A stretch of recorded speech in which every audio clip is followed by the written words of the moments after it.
상처 입은 치유자라는 제목입니다. 이 제목은 오래전에 필독 도서를 읽었던 헨리 나우엔의 책 제목과 동일합니다. 저자는 자신이 받았던 상처가 재료가 되어서 또 다른 사람의 상처를 치유할 수 있다라고 그렇게 치유의 가능성을 제시합니다. 우리 자신이 입었던 상처로 다른 사람의 상처를 치유할 수 있어야 그게 가정이든 교회든 공동체는 회복될 것이라고 강조합니다. 이스라엘 민족 공동체에게 하나님이 주신 최고의 선물이 있다고 하면은 창세기, 출애굽기, 레위기, 민수기, 신명기, 소위 모세오경이라고 하는 토라 율법입니다. 율법은 하나님이 주신 놀라운 선물입니다. 그 율법을 자세히 들여다보면은 모두가 다 약자를 보호하는 법입니다. 긍휼의 법입니다. 이세 동안 열심히 일을 하고 제7일에 안식일에 쉬어라고 하는 안식법은 노동자 보호법입니다. 그 법이 없다면 어떻게 되겠습니까? 뿐만 아니라 안식년, 희년 7년마다 50년마다 그렇게 율법을 정해 주심으로 모든 종들을 풀어 자유케 했습니다. 뿐만 아니라 빼앗겼던 재산을 다 돌려주도록 했습니다. 가난한 자의 보호법이라고 할 수가 있습니다. 당시의 사회 약자였던 고아와 가부와 나그네 된 자, 그리고 또 사회 약자인 노인과 또 연약한 여성들과 어린아이들을 보호하는 긍휼의 법이라고 할 수가 있습니다. 인질들을 교환하는 그런 현장을 뉴스로 보다 보니까 거기서도 적용되는 게 약자 우선입니다. 노인들, 또 어린아이들, 여성들, 그들을 먼저 풀어 자유케 합니다. 율법을 완성하시려고 이 땅에 오신 예수 그리스도, 그분은 긍휼의 주님입니다. 치료해 주신 주님입니다.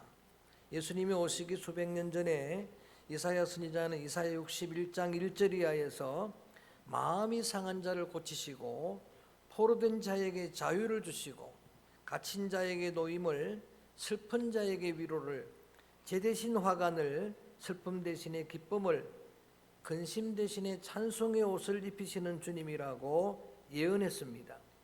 그 예언의 말씀대로 이 땅에 오신 예수님은 3년 반 동안 치유하는 사역에 열정을 다하셨습니다. 마태복음 4장 23절 이하에 예수님의 소위 통전적인 사역을 소개한 바가 있습니다. 예수님은 함 따라합니다. 가르치시고 전도하시고 전파하시고 나옵니다. 그리고 약한 자들을 고치셨다라고 그렇게 강조합니다. 그 중에서 예수님께서 가장 많은 시간을 할애한 게 바로 연약한 자를 고치신 치유의 사역이었습니다. 성령 강림으로 태동된 초대교회는 치유 공동체였습니다. 사도행전 2장에 보면은 사도들의 가르침을 받고 떡을 떼고 기도의 열정을 다했을 뿐만 아니라 피로를 서로 나누는 코이노니아 공동체, 거기다가 약한 지체가 있으면은 그들을 위해 함께 기도하고 그들을 치유한 치유 공동체였습니다. 130여 년 전에 이 땅에 교회가 태동되었는데 우리 한국교회 초대교회도 치유 공동체였습니다.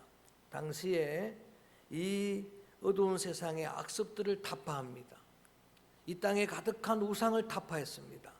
뿐만 아니라 백성들을 파멸케 하는 술을, 담배를 금주금연하는 일에 앞장을 섰습니다.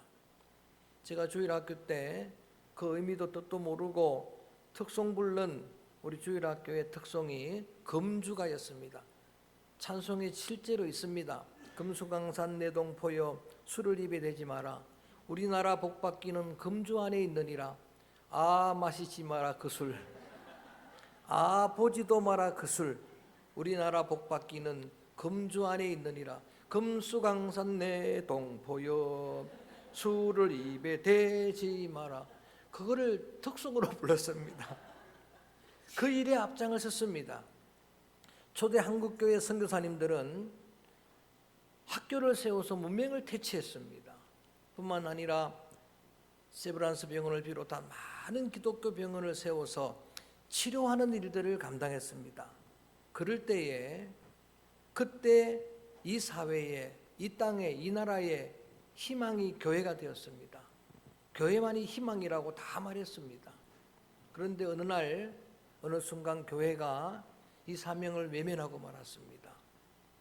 그런 순간에 정말 날개도 없이 추락해서 이제는 교회의 근위가 땅에 떨어지고 말았습니다. 이 추락된 근위를 회복하는 길은 다시 본연의 사명으로 돌아가는 길이라고 저는 믿습니다. 이 교회가, 한국 교회가 치료하고 회복하는 이 사명으로 돌아갈 때 다시 무너진 권위는 회복될 줄로 믿습니다. 그를 위해서 우리가 주목해야 될 말씀이 있다고 하면 오늘 본문에 나오는 사도행전 3장입니다. 거기에 주인공이 되는 베드로와 요한이라고 하는 이 두 사도의 이야기를 주목해 보려고 합니다. 자막이 없지만 오늘은 3장 말씀을 좀 읽습니다. 1절 읽어봅니다. 이 치료에 상처 입은 치유자의 사명을 잘 감당했던 베드로와 요한을 한번 주목해 보시기 바랍니다. 1절 읽어봅니다. 시작. 제9시 기도 시간에 베드로와 요한이 성전에 올라갈새. 제9시 기도 시간이라고 성경에 기록하고 있습니다. 베드로는 예수님의 수제자입니다. 요한은 예수님의 애제자입니다. 대표적인 두 제자인데 이들은 오순절 주님의 성령의 약속, 그 약속을 믿고 함께 모여 열정으로 기도한 사람이에요. 그리고 그 기도로 성령의 충만함을 입은 그런 사람인데, 그런데 오늘 보니까 제9시 기도 시간을 정해놓고 기도하러 올라가는 그런 중입니다. 여러분, 치유의 소중한 사역의 전제 조건이 있다고 하면은 역시 무엇보다도 기도입니다. 기도한 사람이 치료할 수가 있는 거예요. 기도한 사람이 여러분 수많은 사람을 회복하는 주님의 도구가 될 수 있습니다. 보통 유대인들은 하루에 3번 시간을 정해놓고 기도합니다. 3시, 제6시, 9시, 그 중에 9시입니다. 오늘은 우리랑 6시간의 차이가 나니까 3시는 오전 9시 기도합니다. 6시는 정오에 또 기도합니다. 제9시는 오후 3시에 기도하는 거예요. 기도하기 위해서 성전에 올라가는, 기도가 목적이었던 그가 성전에 올라가는 중에 너무나 안타까운 가련한 한 인생을 만나게 됩니다. 2절입니다. 2절 한번 읽어봅니다. 소리내서 시작. 나면서 못 걷게 된 이를 사람들이 메고 오니 이는 성전에 들어가는 사람들에게 구걸하기 위하여 날마다 미문이라는 성전문에 두는 자라. 나면서 못 걷는 한 가련한 인생을 만납니다. 나면서부터 한 번도 걸어본 적 없는 가련한 한 인생을 그들이 만나게 됩니다. 4장 22절에 보니까 40년 동안 못 걸었습니다. 40년, 대략 40살이라고 소개하고 있는데 한 번도 걸어보지 못한 그가 지금 교회는 나오기는 했는데 성전에 들어가지 못하고 미문이라는 데 앉아서 지금 구걸합니다. 그런 한 인생을 만나게 되는데 저는 이 한 사람의 가련한 인생을 보면서 오늘 이 한국교회의 영적인 전주소를 반추해 볼 수가 있었습니다. 이게 바로 오늘 우리의 모습이 아닌가, 이 땅의 교회의 그런 나약한 모습이 아닌가 하는 생각을 하게 된 겁니다. 성전의 미문, 이름도 아름다운 문인데 거기 앉아서 구걸하는 게 전부입니다. 여러분, 성전 안으로 들어가지를 못합니다. 예배의 자리까지 들어가지를 못합니다. 그 입구에 앉아서 어쩌면은 자신의 열등감으로 좌절하고 있을지도 모르겠습니다. 그리고 타인을 향해서 원망 불평하는 모습일 수도 있습니다. 거기다가 오늘 나면서부터 걷지 못하니까 사람들이 메어다 놨다 그랬습니다. 사람의 도움이 없이는 한 걸음도 움직일 수 없는 사람이에요. 하나님을 의지하고 하나님을 믿고 걷고 뛰어야 하는데 사람들의 인정에 지금 목이 말라 합니다. 그 말 한마디에 상처를 받습니다. 또 거기에 좌절하고 주저앉는 그런 모습이 오늘 우리의 모습은 아니겠는가 하는 그런 말씀입니다. 교회는 나오는데 예배가 목적이 아닙니다. 말씀 은혜 받고 순종하는 믿음이 목적이 아니라 그야말로 구걸이 목적입니다. 여러분, 하나님 앞에 기도는 드리긴 하는데 자세히 귀를 기울여 경청해 보면 대부분 여러분 힘주어서 기도하는 게 한결같은 기도가 뭡니까? 주시옵소서입니다. 다분히 기복적인 그런 기도에 머물러 있습니다. 성전 문턱을 스스로 넘어가지 못하니까 진정한 예배 자리로 들어가지 못합니다. 인격적으로 주님을 만나는 경험이 없는 그런 모습입니다. 날마다 성전에 옵니다. 날마다 왔다 그랬습니다. 그런데도 그의 인격은, 그의 삶은 전혀 변화가 없는 채로 40년 지나왔습니다. 그런데 여러분, 이런 치료 대상자, 그들을 주목한 두 사람이 있었는데 오늘 말씀드렸던 것처럼 베드로와 요한입니다. 그들은 성령의 사람입니다. 그들은 이런 인생들을, 이런 공동체를 치료하는 주님의 축복의 통로입니다. 그들은 기도한 사람이고 그들은 성령 받은 사람입니다. 여러분, 하나님의 성령을 체험받고 하나님의 마음이 그에게 부어지고 하니까 그들이 그 가정은 그동안에도 그 기도의 자리로 올라가면서 많이 보았던 사람이에요. 그런데 그를 주목해 보는 거예요. 그런 주님의 마음, 그의 시선으로 그를 주목해 보는 겁니다. 사역자 베드로 요한 자신이 성령 받으니까, 자신이 변하니까 놀라운 치유의 기적이 임하게 된 것입니다. 문제는 변하지 않는 나의 모습에 있습니다. 여러분, 우리는 모든 논의를 다른 사람들에게 책임을 전가합니다. 누구 때문이라고 이야기하지만 말씀을 들여다 볼수록 여러분, 성령 못 받은 나 때문입니다. 나 한 사람 기도하는 나 하나 때문에 이 땅의 공동체 안에, 교회 안에 기적이 나타나질 않는 거예요. 나 한 사람으로 인해서 여러분 진정한 부흥을 경험하지 못하고 있는 거예요. 근데 여러분, 베드로 자신도 치유를 받은 상처 입은 사람입니다. 그가 큰 소리를 쳤지만은 예수님 목전에서 예수님을 부인합니다. 저주하며 명서하며 3번이나 부인합니다. 예수님을 떠납니다. 그런데 그런 예수님을 주님이 찾아가셨습니다. 주님이 찾아가셔서 그를 치료해 주었습니다. 다시 주님의 사랑을 확인시키십니다. 뿐만 아니라 사명을 주십니다. 따라합니다. 내 양을 먹이라. 더 크게 내 양을 치라. 그래서 회복된 그야말로 상처 입은 치유자예요. 상처 없는 인생에 한 사람도 없는 거예요. 그렇게 상처 입은 치유자 그가 오늘은 너무나 소중한 치유의 사명을 감당하는 거예요.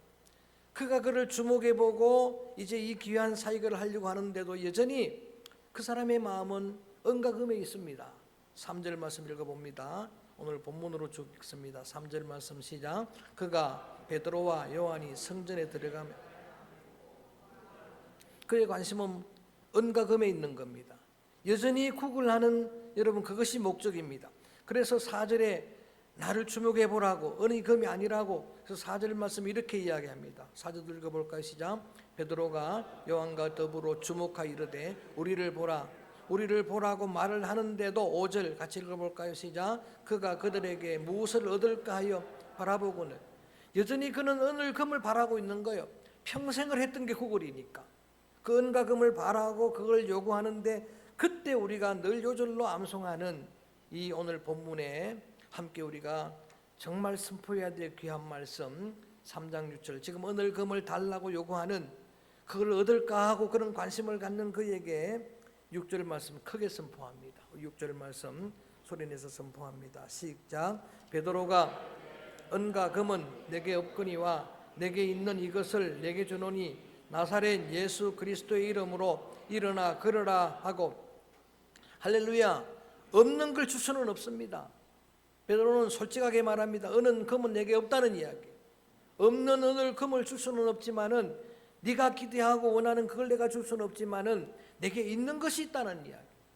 내게 있는 게 있는데 그게 바로 나사렛 예수의 이름이라고 이야기하는 거예요. 은은 금은 없지만 베드로에게는, 기도한 사람, 성령 받은 그에게는 예수님의 이름이 있었습니다. 이름은 이력입니다.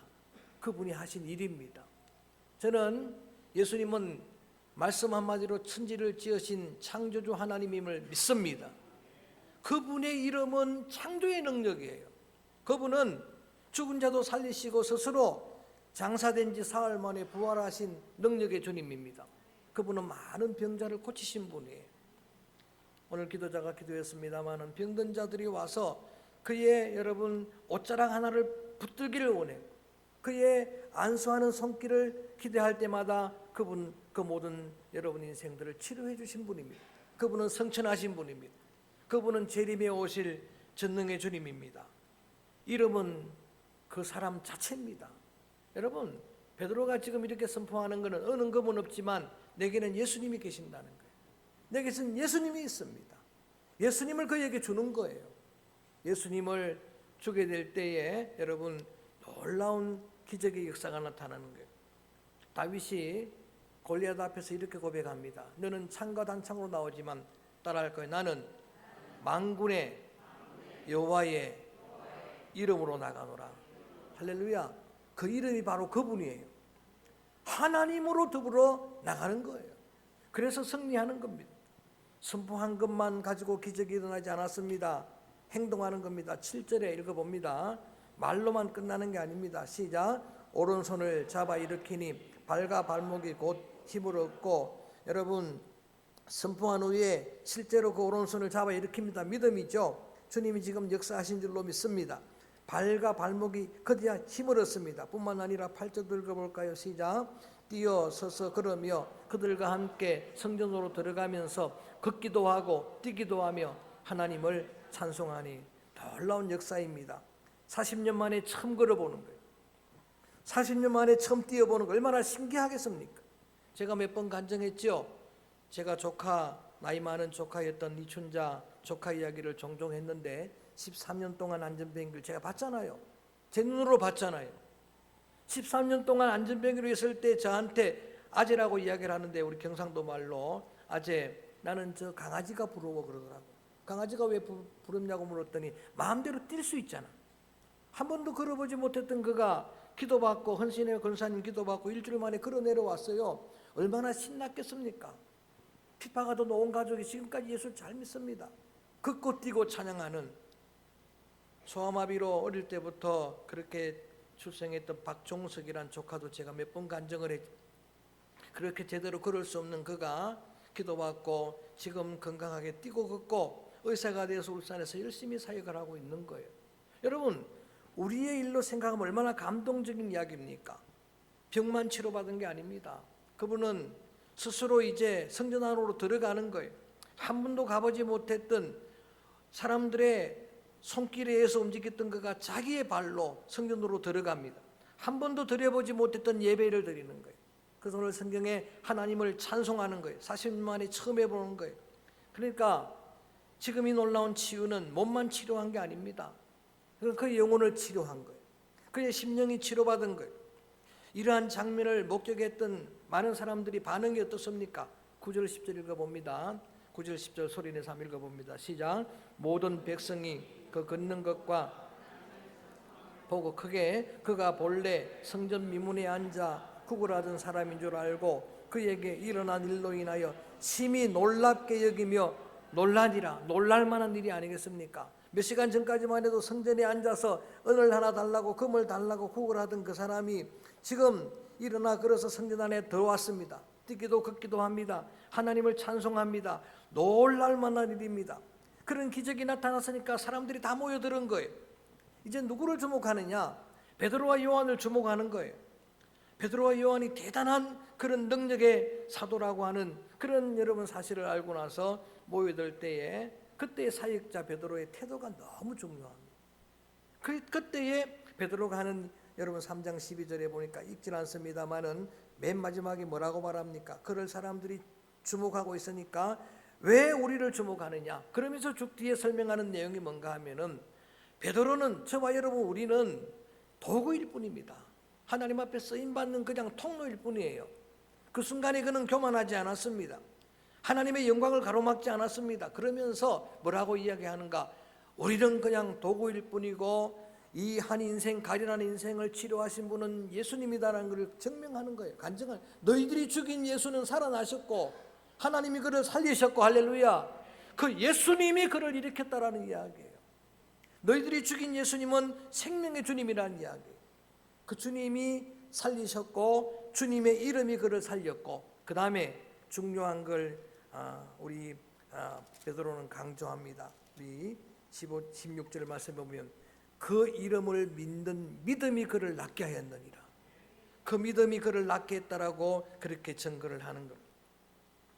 여러분 아마 이 은혜를 입었던 지금 40살 된 이 주인공 치유받은 그 사람은 나중에 하나님 앞에 많은 사람을 치료하는 상처 입은 치유자의 사명을 잘 감당했을 것으로 저는 추정을 합니다. 왜냐하면 자신이 그런 상처를 치유받았으니까. 치유하게 하소서라고 하는 새 주제를 미리 제가 우리의 성도들 마음에 각인시키기 위해서 지난 주일부터 이 말씀을 전하고 있는데 한번 크게 합니다. 주여 치유하게 하소서. 여러분 치유받는 일이 엄청나게 중요한데 어떻든 나로 인해서 다른 사람이 회복되고 치유되는 걸 저는 원합니다. 주님이 나를 그런 도구로 쓰시기를 원합니다. 근데 그 전제 조건이 뭔가? 내가 치유를 받아야 돼요. 내가 치유를 받아야 그게 가능한 거예요. 그래서 상처 입은 치유자라고 말씀을 드린 겁니다. 한 가련한 인생 이제는 자기 스스로 하나님 앞에 나아가서 예배드리는 그런 영적인 치유가 가능했습니다. 여러분 그 한 인생이 변두리 인생이었는데 이제는 예배 중심으로 들어간 거예요. 그런 은혜를 입은 그는 또 다른 치유자가 되었을 것입니다. 상처 없는 사람은 한 사람도 없습니다. 처음에 제목으로 말씀드렸던 것처럼 상처가 재료가 돼서 많은 사람을 고칠 수 있습니다. 그 다음에 자신이 받았던 그 치유의 은혜가 간증이 되고 증거가 되면 또 다른 사람들을 치유할 수 있는 그런 도구가 될 수 있습니다. 이 상처 입은 치유자를 한 주간 내내 묵상을 하면서